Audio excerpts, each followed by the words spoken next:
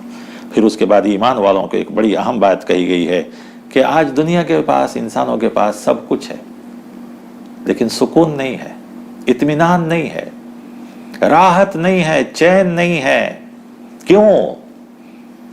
آخر اس کی کیا وجہ ہے کہ آدمی ہر چیز خریدتا ہے، سمجھتا ہے کہ اس میں اولاد میں یا دولت میں یا گھر میں یا گاڑیوں میں یا محلوں میں یا بلڈنگوں میں سکون ملے گا؟ کہیں سکون نہیں ہے۔ جس کو ہے مال وہ بھی پریشان، جس کو نہیں ہے وہ بھی پریشان ہے، جس کو اولاد وہ بھی پریشان، جس کو نہیں ہے وہ بھی پریشان، جس کو عہدہ ہے وہ بھی پریشان، جس کو عہدہ نہیں ہے وہ بھی پریشان ہے۔ تو کیا ان سب چیزوں میں سکون ہے؟ نہیں۔ قرآن کریم نے اس سورہ کی آیت نمبر 28 میں کہا، الا بذکر اللہ تطمئن القلوب، دلوں کو اطمینان صرف اللہ کی یاد سے ملے گی، اللہ کے ذکر سے ملے گی۔ اللہ نے قرآن کریم میں ذکر کے ساتھ بہت تاکید کیا ہے کہ صبح و شام ہمیشہ اللہ کو یاد رکھو۔ اور یہ ذکر صرف تسبیح نہیں بلکہ کاروبار میں ذکر یہ ہے کہ اللہ کو یاد رکھتے ہوئے حلال کاروبار کرو، اور روزی کا ذکر یہ ہے کہ روزی حلال استعمال کرو، نوکریاں حلال کرو، جائز راستے اختیار کرو، طریقے راستے جائز اختیار کرو۔ یہ سب ذکر ہے۔ نماز کے بعد ذکر کا لفظ آیا، اور روزے کے بعد ذکر کا لفظ آیا، حج کے بعد ذکر کا لفظ آیا۔ جمعہ جیسی نماز پڑھ لیا، آدمی سوچے گا کہ ہم نے جمعہ پڑھ لیا زندگی ختم، یہ ہفتے بھر کی عبادت ختم، نہیں کہا وَاذْكُرُوا اللَّهَ كَثِيرًا لَعَلَّكُمْ، نہیں یاد کرو اللہ تعالیٰ کو۔ تو اللہ کا ذکر، اللہ کی تسبیح، چلتے پھرتے جو دعائیں ہمیں سکھا گئی، یہ سب اللہ کا ذکر۔ ایک ذکر ہے جو باقاعدہ اس کے لیے وقت متعین کیا جائے، ایک ذکر وہ ہے جو ہمارا دل ہمیشہ اللہ کو یاد رکھے۔ حرام سے بچنا بھی ذکر ہے، حلال کو اختیار کرنا ذکر ہے۔ تو ایک قلبی ذکر ہے اور ایک لیے، لیکن روزانہ بھی آدمی کو چاہیے کہ صبح و شام کچھ وقت نکال کر اللہ کا ذکر کرے، اس کی تسبیحات کو بلند کرے، اس کا نام لے، اس کو پکارے، اس کے اچھے اچھے نام ہیں، کتنے بڑا اللہ تعالیٰ کا، وَلِلَّهِ الْأَسْمَاءُ الْحُسْنَىٰ فَادْعُوهُ بِهَا، اللہ کے بہتر سے بہتر نام ہے، تم اس کو پکارو، اس کو یاد کرو۔ تو معلوم ہوا کہ ہمیں اور آپ کو اللہ تعالیٰ کو ہمیشہ پکارنا چاہیے، اور جو لوگ ایمان لائے، نیک عمل کیے، انہی کو کامیابی، انہی کو سکون۔ آج پوری دنیا میں دیکھیے، بڑی بڑی قومیں، دنیا کی بڑی بڑی طاقتیں، آخر میں انہوں نے خودکشی کی، یعنی سوسائڈ کیا، اپنے آپ کو ہلاک کر لیے، جبکہ ان کے پاس سب کچھ تھا۔ کیوں؟ اس لیے کہ ان کو سکون نہیں تھا۔ لیکن ایک غریب مسلمان بھی کبھی ایسا جرم نہیں کرتا، اس لیے کہ اس کو ایک سکون رہتا ہے۔ پھر اس کے بعد اللہ تعالیٰ نے کہا گیا کہ سارے اعمال اللہ کے پاس سے ریکارڈ ہوتے ہیں، اور وہ اعمال جو ریکارڈ ہوتے ہیں اس کو ام الکتاب کہا گیا۔ حضرت عمر رضی اللہ عنہ رمضان کے مہینے میں افطار کے وقت، چونکہ افطار بھی دعا کا وقت ہوتا ہے، بہت قبولیت کا وقت ہوتا ہے، تو آپ ایک دعا کرتے تھے، اللہم انی اسألک برحمتک التی وسعت کل شیء ان تغفر لی ذنوبی، اے اللہ تیری اس رحمت کا میں واسطہ لیتا ہوں جو ساری دنیا کو گھیرے ہوئی ہے، میرے گناہوں کے معاف کر۔ فإنک تمحو ما تشاء وتثبت، اس لیے کہ آپ جو چیز چاہتے ہیں نام اعمال سے مٹا دیتے ہیں اور جو چاہتے ہیں باقی رکھتے ہیں۔ عندکم الکتاب، اس لیے کہ کتاب نام اعمال آپ کے پاس۔ اللہ نے یہاں بھی ایک آیت میں کہا یمحو اللہ ما یشاء، اللہ جو چاہتا ہے مٹا دیتا ہے، وَیُثْبِتْ، اور جو چاہتا ہے باقی رکھتا ہے، عندہ، اس لیے کہ اسی کے پاس الکتاب، یعنی سارے نام اعمال اسی کے پاس ہے۔ تو ہمیں چاہیے کہ ہمارے سارے ریکارڈ تیار ہو رہے ہیں، اور یہ ریکارڈ کس کے پاس ہے؟ اللہ کے پاس۔ تو اللہ تعالیٰ سے دعا کرنی چاہیے کہ اللہ تبارک و تعالیٰ ہمیں اور آپ کو جب قیامت کے دن اٹھائے تو ہمارا حساب بالکل پاک ہو، یعنی اچھے طریقے سے ہمارا حساب دے، ہمارا نام اعمال گناہوں سے پاک ہو اور نیکیوں سے بھرپور ہو، اس لیے کہ قیامت کے دن نیکیاں وزن کی جائیں گی، اور جس کی نیکیاں وزنی ہوں گی وہی کامیاب ہوں گے، جس کی نیکیاں ہلکی ہوں گی وہ ناکام ہو جائیں گے۔ تو پھر اس کے بعد جو ہے اس سورہ کے اندر آخرت، توحید، رسالت، ان سب چیزوں کا ذکر کیا گیا ہے۔ چونکہ سورہ کا نام بجلی ہے تو بہت سی باتیں اس کے اندر ویسے ہی کہی گئی، لیکن اصل جامع آیت اس کے اندر وہی تھی کہ سب سے پہلے قوم کے اندر تبدیلی آنا ہے، تب اللہ تعالیٰ کی طرف سے تبدیلی آئے گی۔ اللہ تعالیٰ سے دعا ہے کہ اللہ تعالیٰ ہم اور آپ، خاص کر مسلم قوم، پوری دنیا میں جس حالت سے گزر رہے ہیں، ہمارے اندر ایک تبدیلی لائے، اور وہ تبدیلی کون سی؟ اللہ سے قربت، اللہ سے قریبی، شریعت سے قریب، شریعت پر عمل، پیارے نبی صلی اللہ علیہ وسلم کی محبت اور اطاعت ہو۔ یہ تبدیلی سب سے بڑی تبدیلی آئے گی۔ آمین وآخر دعوانا الحمدللہ رب العالمین۔ السلام علیکم ورحمۃ اللہ وبرکاتہ۔